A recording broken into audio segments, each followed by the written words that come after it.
There's an old saying that goes like this: life is hard, then you die.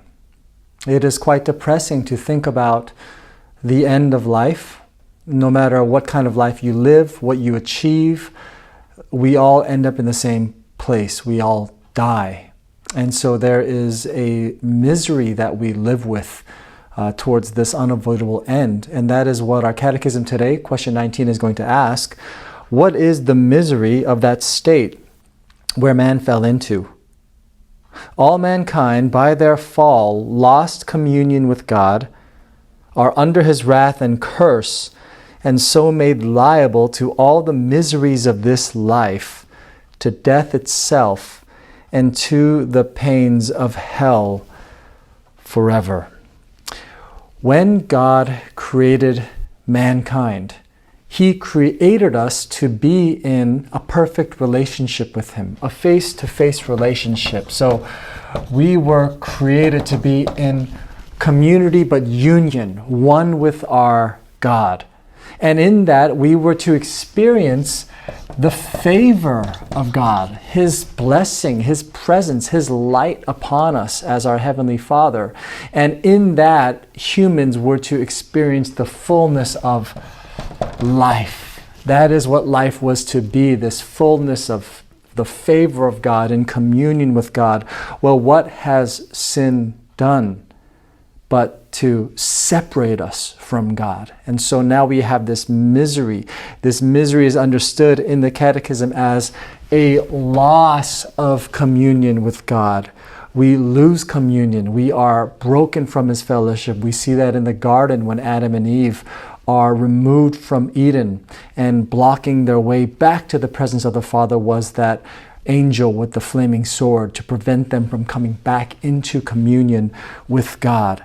And having this separation from the one we were created to be with, that is like losing our spiritual air, losing our spiritual food.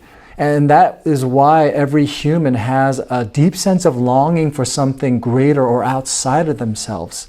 What we need is communion, reconnection with our God. And so we've lost communion because of this sin, because of this state of misery that we've fallen into. But not only that, we've lost God's favor. We've lost this blessing of being in his presence, and that loss has been replaced by God's wrath. And we're under a curse, the cursedness of sin. So now we don't have the favor of God, we have the just wrath of God as those who have broken his law, those who have sinned. And we've all mankind have fallen under this curse. If you look at Genesis chapter 3, you see what this cursedness is. It is a cursedness of man and woman, of the relationship between man and woman, and the relationship between humans and the rest of creation. The ground is only going to produce thorns and thistles. There's going to be a brokenness. Death enters the world. Disease enters. Disasters. All this is a result of Adam and Eve's sin. And so there is this cursedness in all of our lives, in our personal experiences, in our relational experiences with our family, with our friends, with others, and with the entire planet. And so we have this problem, this misery. The Catechism said we are liable to all the miseries of life. And as I quoted at the beginning of this, life is hard, then you die. Because of sin, we have lost life, and we experience physical death. Everybody experiences physical death, and we mourn when a loved one or somebody we know passes away, because death is a very miserable, sad thing. But not only do we have the problem of physical death, but we now have eternal death, spiritual death. This is what the Bible or the Catechism question describes as the pains of hell forever. Jesus talked quite a bit about hell in the New Testament. Jesus described it as a place of unquenchable fire where the worm does not die. So we know that physical death, worms eventually come and consume the body. This is a place where the worm does not die. It is perpetual death.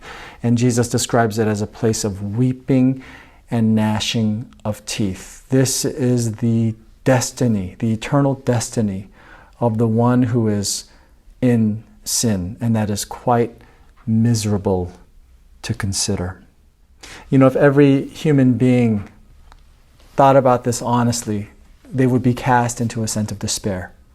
This is miserable. This is hard stuff, that everyone is eventually going to die. Life is hard and then we die. And there are many things that people can do to try to cope with this. You think about people falling into deep depression, having kind of a fatalistic, pessimistic outlook on things, or maybe trying to cover it up or hide that fact, or delay it as long as possible. Maybe they pursue good health, or they pursue laughing and living it up and just forgetting about these depressing things. But ultimately it's despair. Ultimately it's despair. What do you think about death? How do you cope with death? Where does that take you? What does that cause you to do? Where does that cause you to turn? And the hope is that in your sense of your mortality, you would be driven to the only hope that we have for life. Life today, life tomorrow, life for eternity. And that's in our God.